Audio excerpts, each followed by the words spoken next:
julle het kwaad teen my beplan, maar God het dit vir iets goeds in gedagte gehad. Hierdie konsep gaan ons vanoggend bietjie uitbou. Wat ek en jy beplan en wat God in gedagte het. Na aanleiding van die storie van Josef. En ons vra dat die Here sal seën dat terwyl hierdie gedeelte van sy woord vanoggend vir ons weer lewendig word.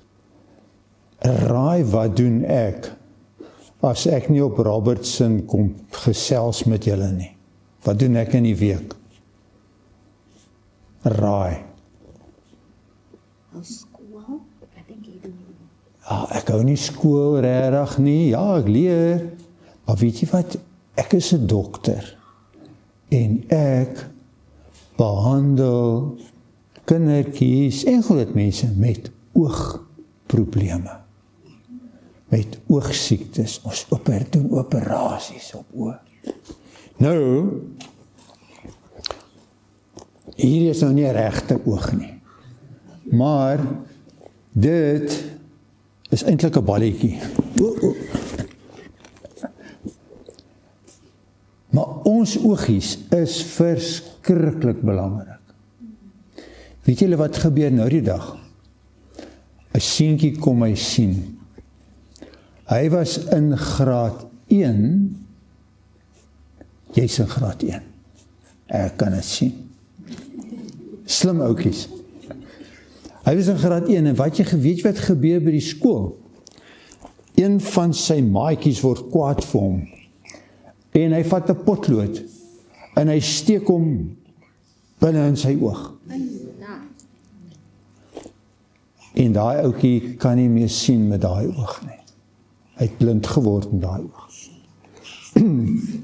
En dit was nie lank gelede nie. Ek het hom gesien 'n maand of 2 gelede, maar hy het al voorheen seer gekry. So, daar's 'n paar goed wat ons moet doen om ons oogies te beskerm, né?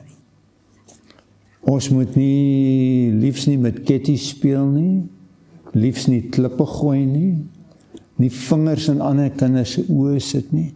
Weet jy, ek het al kindertjies moes behandel wat met crackers gewerk het. Weet jy, klappers. Steek hulle die klapper aan, en dan plof hy. En dan raak hulle blind. So ons moet ons oogies mooi oppas. Maar, daar's 1 teksie in die Bybel, daar's 3 teksies in die Bybel, waar Jesus sê, ons, en veral kindertjies, is soos die appel van sy oog. Het jou ma vir jou gesê, jy is die appel van haar oog? Wat beteken dit? Dit beteken, jy is baie spesiaal, sy is baie, baie lief vir jou. En Jesus sê, hy is so lief vir die kinders, dat hulle ook die appel van sy oog is. En nou gaan ek vir julle elkeen, ek is so bly, hier is net 4 van julle.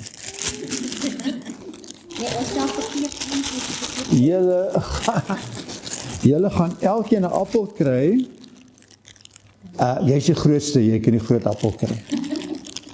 En jou appel.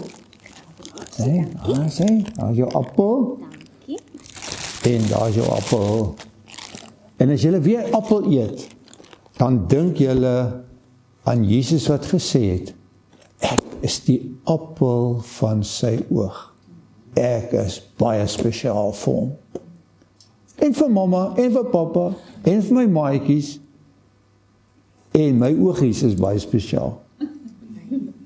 Ok, soet wees julle, hoor.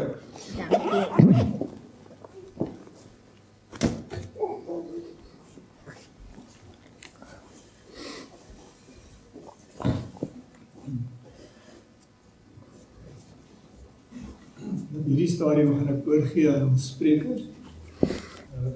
Baie dankie vir die diens wat u vir ons gaan lewer en ons sien u daarna. Baie dankie. Ek moet sê, hierdie gebou is warmer as daai een van laas. En julle vra my altyd in die winter om hier nou toe te kom. Weet julle hoe laat moes ons opstaan vanoggend? Baie vroeg opstaan om 2 ure of wat hier na toe te ry ook.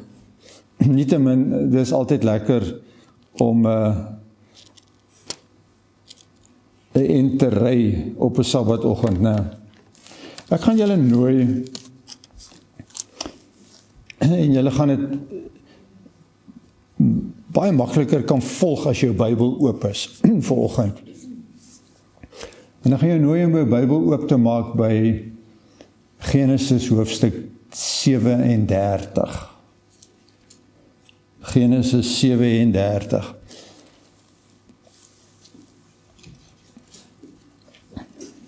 En ons gaan kyk na hierdie een lewe van een man millennia gelede.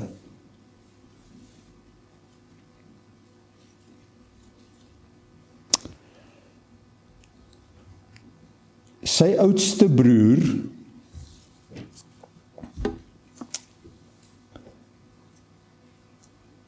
het by sy pa se 3de vrou geslaap. 'n ander broer het sonder om dit te besef sy skoondogter as sy eie vrou behandel. Toe sy suster verkragt is, het 2 van sy ouer broers elke manlike persoon in daardie klein dorpie gaan vermoor.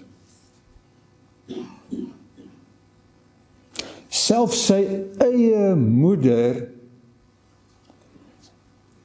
het haar huweliksreg aan sy stiefma verkoop. En sy pa was 'n meester verkuller. Hy het sy besitreg van die familie se erflating en skatte bekom deur 'n slenterplan. Kortom, sy familie was in 'n morsige, disfunksionele toestand. En sy naam was Josef.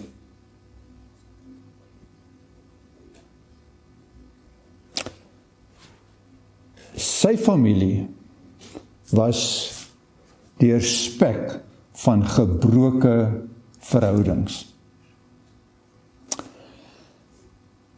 En as jy vanoggend hier sit en jy sê daar's geen gebroke verhoudings eers in jou lewe nie, dan is jy baie spesiaal.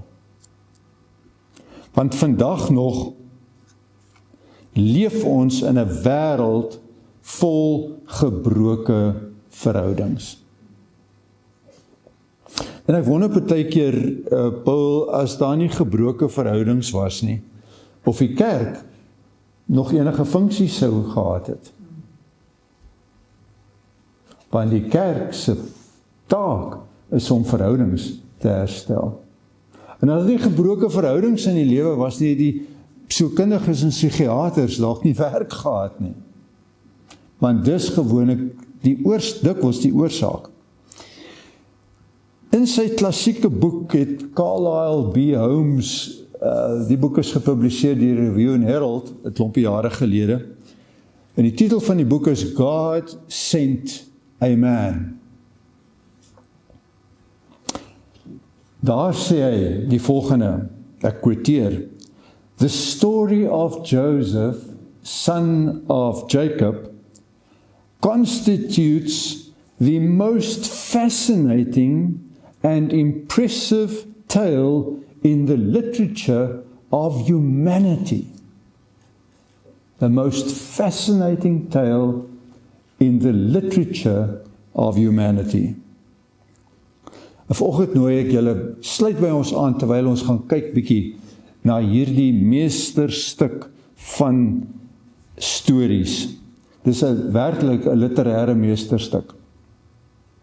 En ons is by hoofstuk 37, vers 2, en ek gaan lees uit die 2020 vertaling, gebruik jou eie Bybel. Josef was as 17-jarige seun 'n skaapwagter, sê vers 2. 17 jaar, dis jonk. Kan jy dalk nog onthou hoe dit was om 17 jaar oud te voel?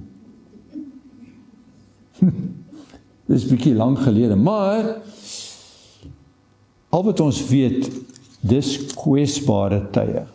Want dit is daardie tienerjare, daardie stroom en drang jare, brose jare, jare vol passie, jare vol emosie, sensitiewe jare. En vandag weet ons met moderne media hoe dit baie kinders beskadig, baie jong mense. Maar is ook die tyd wanneer groot lewensbesluite geneem word in hierdie 17-jarige tyd. Maar wat doen hierdie jong 17-jarige man? Kom ons kyk na die tweede gedeelte van hierdie vers. Josef het vir hulle vader die slegte gerugte oor hulle gebring. Hy het sy broers in werklikheid kwaad gemaak deur hulle te gaan vir hulle stoutigheid te gaan verkla. Hy was 'n klein klikbek in plain Afrikaans. Maar wag so 'n bietjie.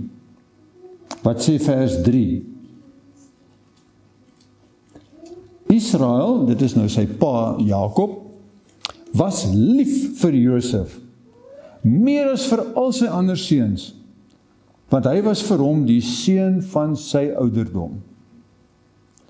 Hy het vir Josef 'n lang rok met moue gemaak. Party Bybel sê 'n kleed, party sê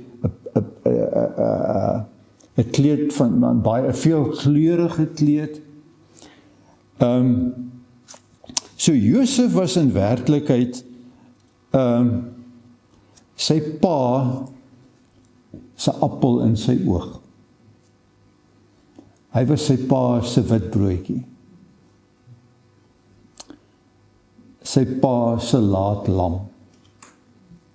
Net gister praat ek met my oud sekretaresse en hulle het nou 'n laat lammetjie en die laat lammetjie is 2 jaar oud en maak haar lam. 'n moeilike mannetjie.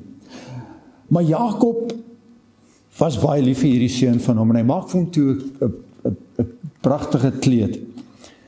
En julle kan onthou, die van julle wat nog so jonk is, dat Andrew Lloyd Webber het gesing in sy blyspel oor hierdie Broadway blyspel van hom, The Amazing Technicolor Dreamcoat. En in daai selfe storie van hom het hy Any Dream Will Do, Jacob and His Sons, dit is 'n baie mooi blyspel.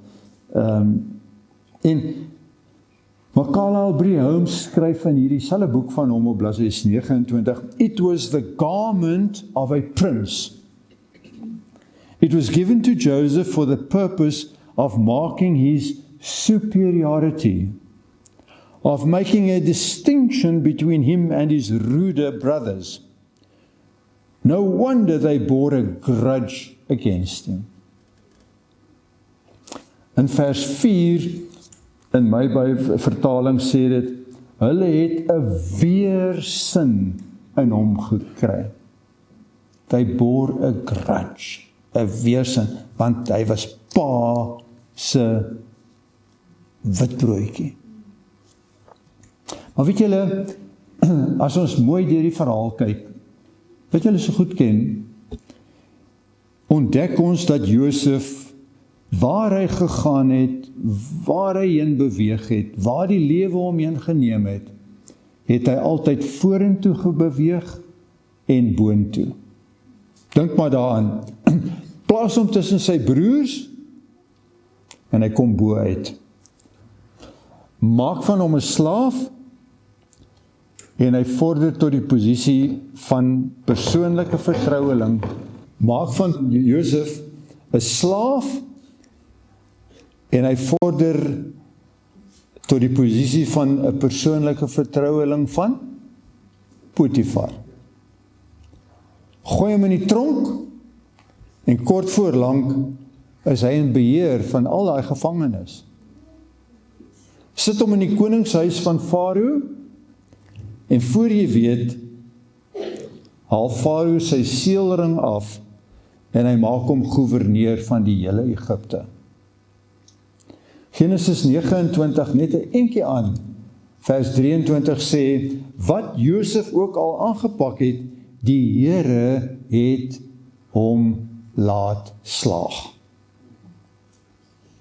Oral waar hierdie 17-jarige seun gekom het en gegaan het, het hy of het hy beide op en aan in die lewe gevorder. Hy was nie sy pa se geliefde seun nie, sy pa het ook geweet dat leierskap is ingeets in hierdie ouetjie se DNA. Ons is terug by hoofstuk 37, vers 5. Josef het 'n droom gehad en hy het vir sy broers vertel. Hulle het toe 'n nog groter weerstand in hom gekry. En tot in vers 7 vertel hy hierdie droom van die gerwe wat gelê het en syne wat opgestaan het en almal wat voor hom gebuig het. Julle onthou daai droom baie goed.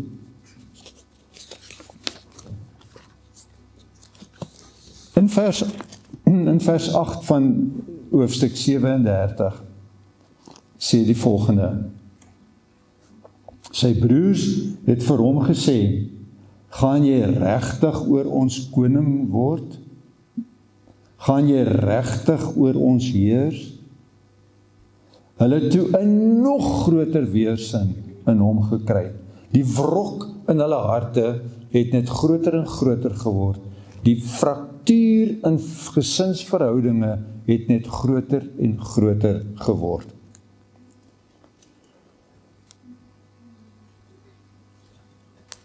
Maar ek en jy kan sê vandag, broers, julle sal nog vorentoe daardie woorde onthou en daardie woorde berou.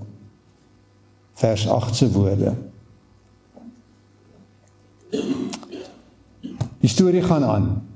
En hierna neem sy broers die vee veld toe na waar daar beter weiding was.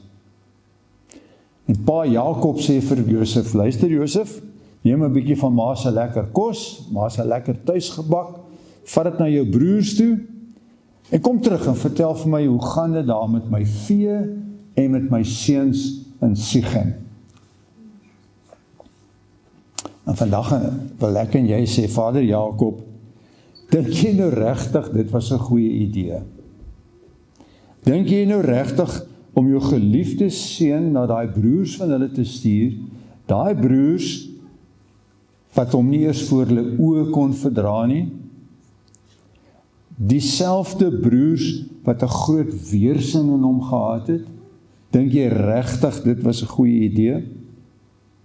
Vader Jakob, kyk mooi in daai seun van jou se oë, want vir 25 jaar gaan jy nie die geleentheid kry om in daai seun se oë te kyk wat jou oogappel was nie. Vers 18 van hoofstuk 37. Hy is toe Sichem toe. En vers 18 sê, hulle het hom van ver af gesien en natuurlik geëien. Voordat hy naby was, het hulle arglistig teen hom saamgespan om hom dood te maak. Dit was sy broers, hulle weerstand was so kwaai, dat hulle van afstand al gesê, hier is ons geleentheid, hierdie ouetjie, einde van hom.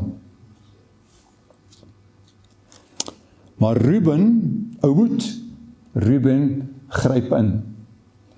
En hy sê, nee. Hy sê, luister, as ons nou hom gaan afslag, die oomblik as hy sy voete hier in Dothan sit, in die kamp, nee, dit gaan nie werk nie. Maar glo my, daai manne, daai broers was in staat om dit te doen. Hulle het al voorheen gedoen, toe hulle suster Dina weggevoer was. En hy sê vir hulle, en as hoor hom so in my gedagte sê, kom aan manne, luister na my, ek is die ou boet. As ons hom vandag slag, gaan dit morsige ding wees. Kom ons sit hom in 'n put. En daar kan hy van honger doodgaan.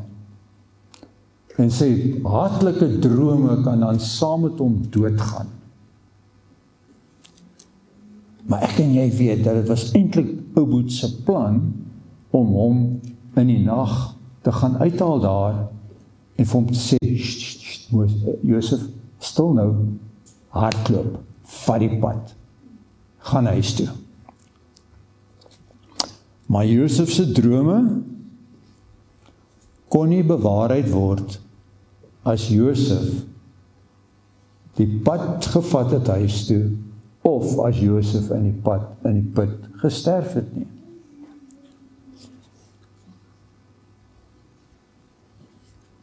En die God van Josef se drome het toe 'n plan B in Judas se kop geplant.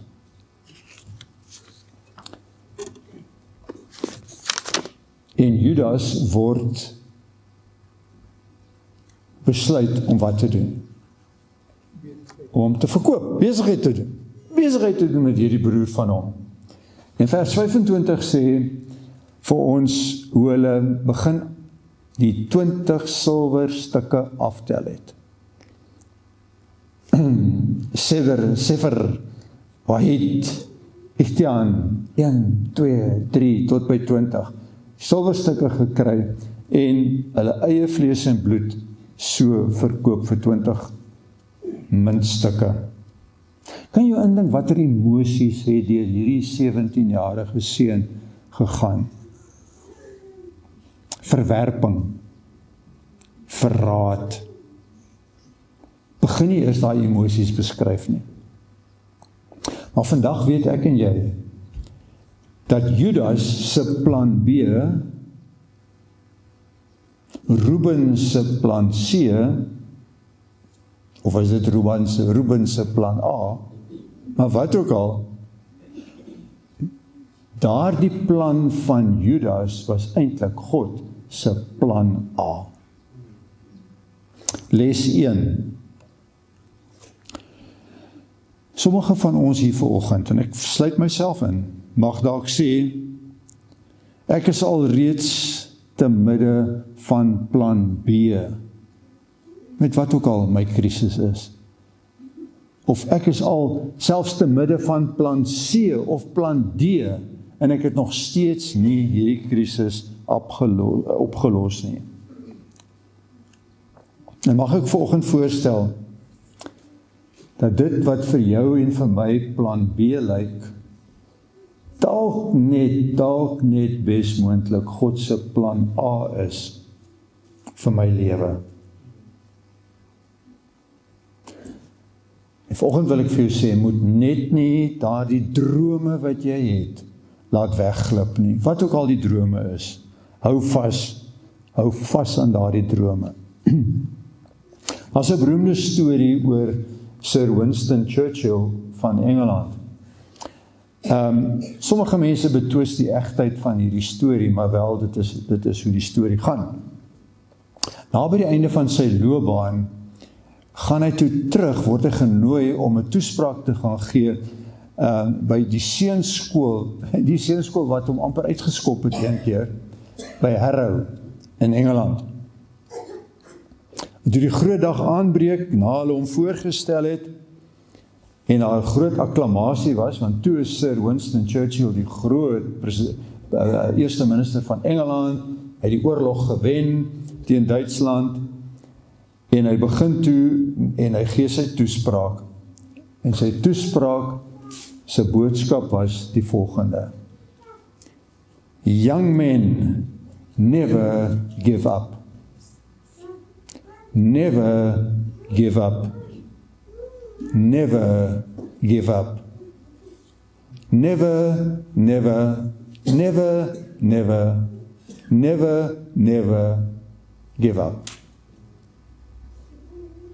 Dis sy boodskap. En vandag wil ek vir julle sê, as jy droom het, vir ons jong mense hier, vir ons ouer mense, vir ons kinders, as jy droom het, moet nie daai droom opgee nie. Dis die eerste les wat ek vanoggend leer in hierdie gedeelte. Wat baie interessant is, dat in Moses se vertelling hier in die Bybel, in Genesis, van hierdie storie, is daar amper geen emosie wat onthul word nie. Maar Moses is in die skrywer as outeur is baie slim, want hy hou 'n literêre troefkaart in sy hand, en daardie troefkaart was ons teks wat ons gelees het. Ons gaan daarby kom. Hy gaan later daardie troefkaart op 'n dramatiese manier in hierdie storie inbring. In hoofstuk 43, as ons aanblaai, tref ons vir Josef en sy broers in Egipte aan. 'n kwart eeu het intussen verloop. Daar's 'n moeilike gouverneur in Egipte, en hierdie gouverneur maak dit vir die broers baie moeilik. Hy verbitter hulle lewe, hy vergal hulle lewe. Maar wat hulle nie weet nie, is dat hy hulle taal nie net verstaan nie, wat hulle met mekaar praat nie, maar hy kan daai taal lees, hy kan daai taal skryf, hy weet presies wat hulle sê. En hierdie gouverneur luister en verstaan die gesprekke wat hulle in hulle moedertaal tussen mekaar voer. En wat so ironies is daai selfde angs wat hy 25 jaar gelede as 'n 17-jarige seun ervaar het, ervaar hierdie broers van hom, almal ouer broers, nou, wanneer hulle voor hom staan. Hy onthou hoe hy gesê het, asseblief, broers, los my, laat my gaan. Ek sal uit julle lewenspad gee. Ek sal nie 'n woord hiervan vir pa vertel nie. En nou sit sy broers in presies dieselfde posisie, en hulle vra vir hom, asseblief, laat ons gaan terug na ons pa toe, ons huis toe. Wat baie interessant is, as ons in hoofstuk 37 kom hulle uiteindelik by hulle pa aan, en hulle sê vir Jakob, u seun se klere, hierdie bloedbevlekte klere, nie ons broer se klere nie, jou seun se klere. Ons wil niks met hom te doen, nee, dis opgeëet. Hy's opgeëet. En daai enkelteks spreek vir my van ernstige gebroke verhoudinge binne daardie gesin, intussen broers. Nou kom ons by die tweede les, en daai tweede les is vir my weggesteek in hoofstuk 50, waar ons net nou was. Ons blaai na hoofstuk 50 toe, nog steeds dieselfde storie. Meer hoofstukke in Genesis word gewy aan die storie van Josef as aan die storie van die skepping en Adam en Eva. Want dit is belangrik.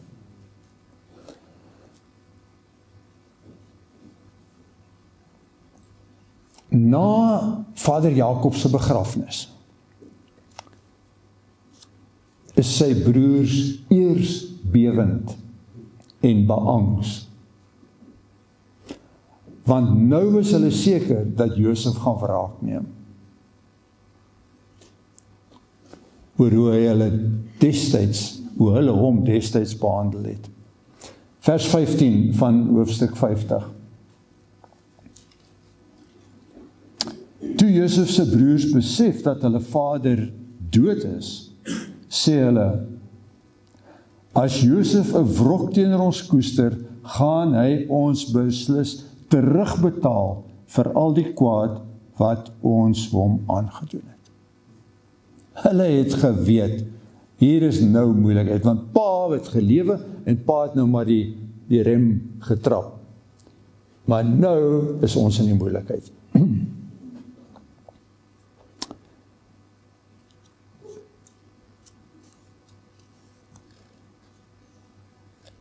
En dit noop hulle om in vers 18 voor hom neer te val en vir hom te sê, kyk, ons is u slawe.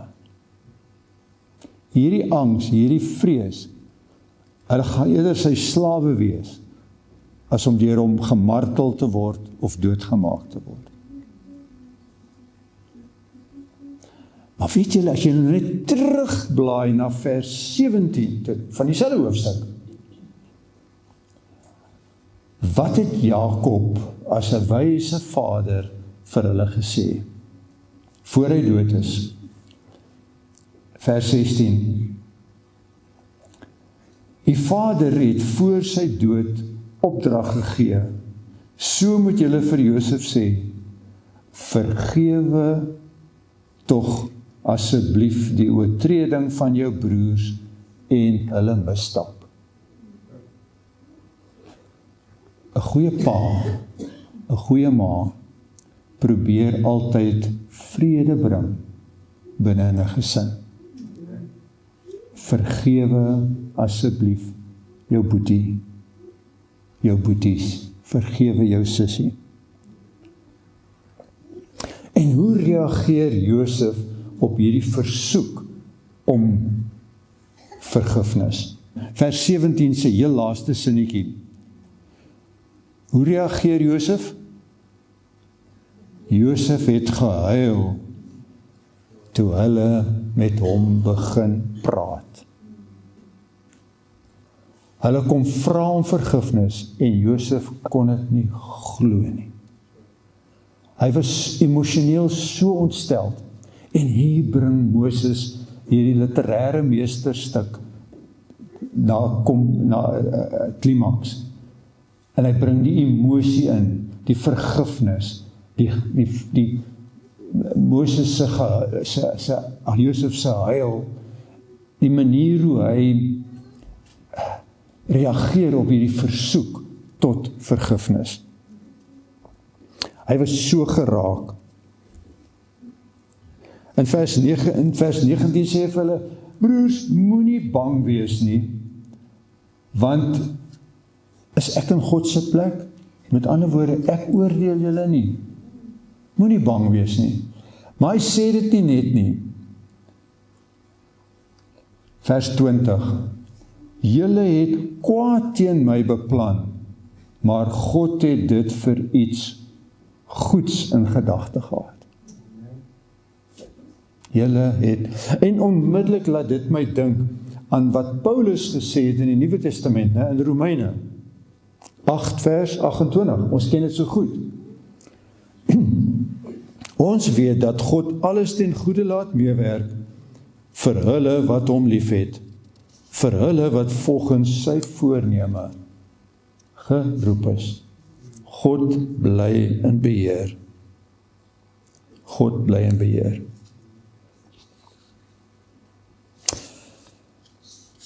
Ellen White skryf, Patriarchs and Prophets, 239. The life of Joseph illustrates the life of Christ.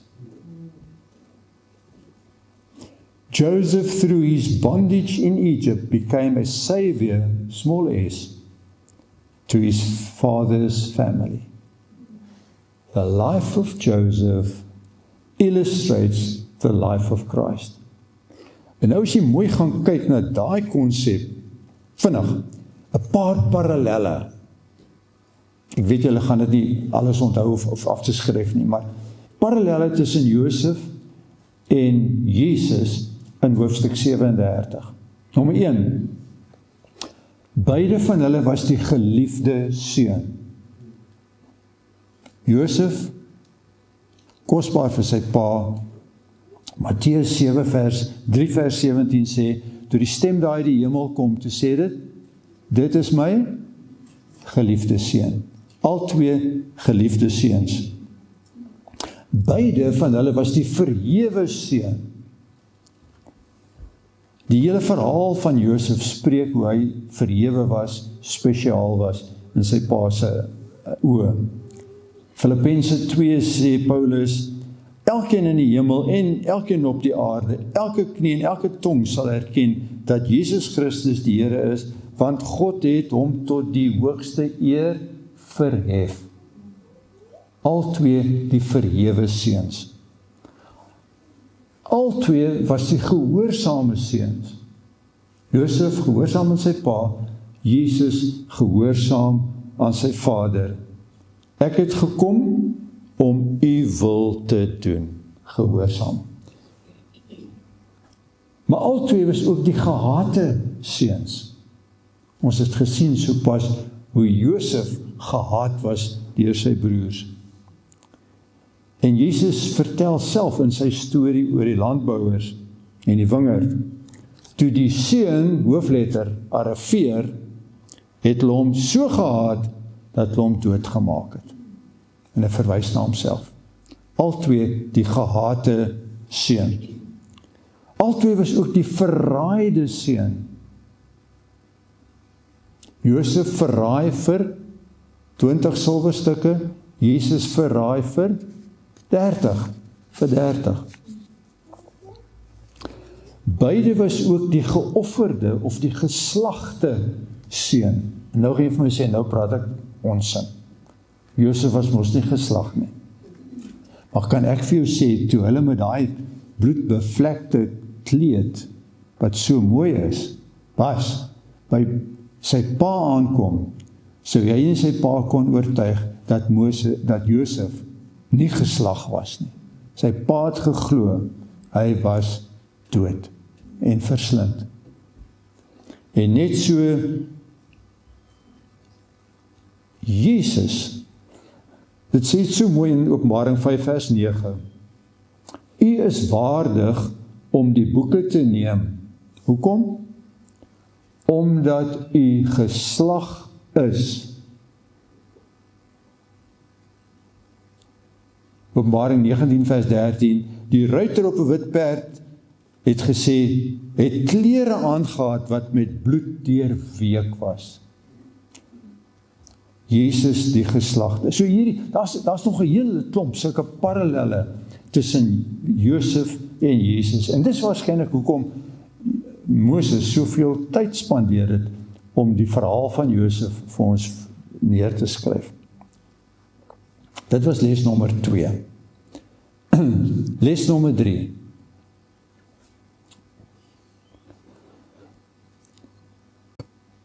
Vra ek vir myself, is my hart, is jou hart vanoggend miskien gebroke deur konflik? Huil ons soms snags? Is ons verhoudinge, is daar van ons verhoudinge wat in skerwe lê? En dan sê ek, Christus se deurweekte kleed van Openbaring mag dalk net die sleutel inhou vir die herstel van ons gebroke verhoudinge. Een lewe millennia gelede, maar hy leer vir ons ook hierdie derde les. Naamlik dat daar is genesing vir gebroke verhoudings. Maar dit het in hierdie geval een baie belangrike aksie gekos. Josef se broers wat om vergifnis vra en Josef wat huilend daardie vergifnis aanbied. Genesing van gebroke verhoudings begin by vergifnis. Vergifnis vra, vergifnis gee.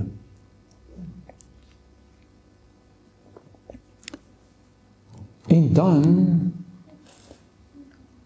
het Josef nie net vergifnis gegee nie, hy het die stap verder gegaan. Kyk net in hoofstuk 50,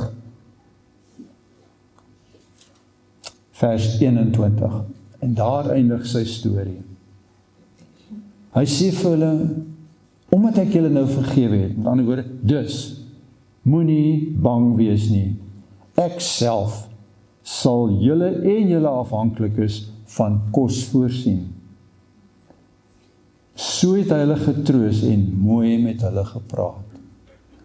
Na hy vir hulle vergifnis gegee het, kom doen hy iets. En hy bied vir hulle lewenslange onderhoud aan. Hulle was arm, hulle het nie gehad nie, en hy het als gehad. En daardeur het hy hulle getroos, en daardeur is verhoudinge herstel.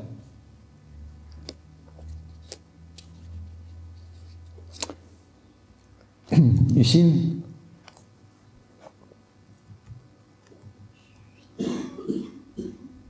eintlik is dit baie eenvoudig. Genesing vir gebroke verhoudinge. Heling begin altyd hier.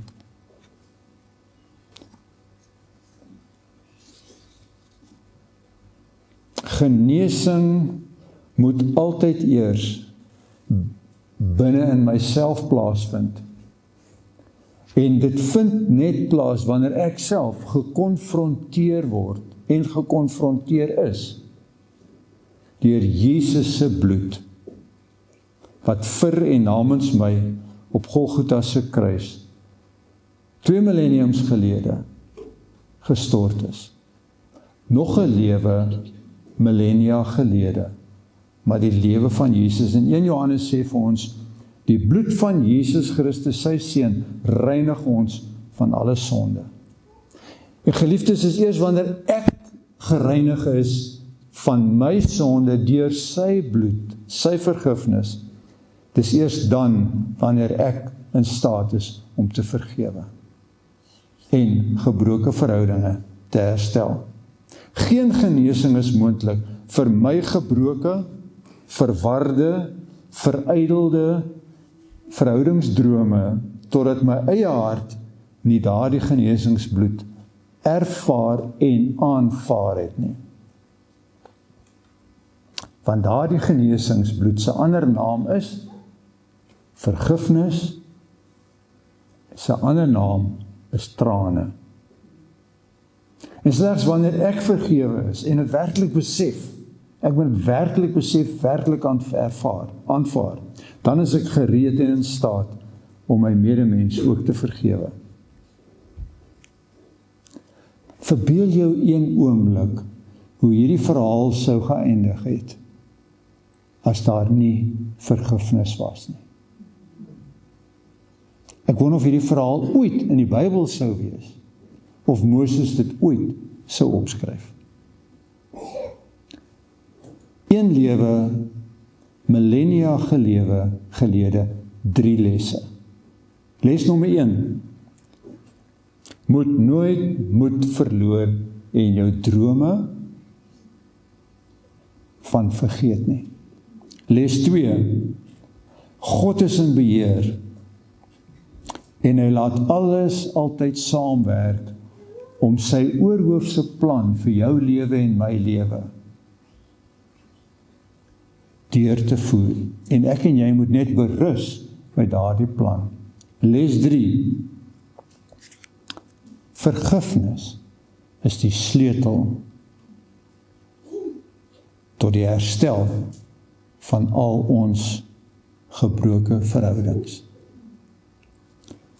En dan, geliefdes, wil ek jou nooi om saam met my eendag te kan sê aan hom wat op die troon sit en aan die lam, kom toe die eer en die heerlikheid en die krag tot in alle ewigheid.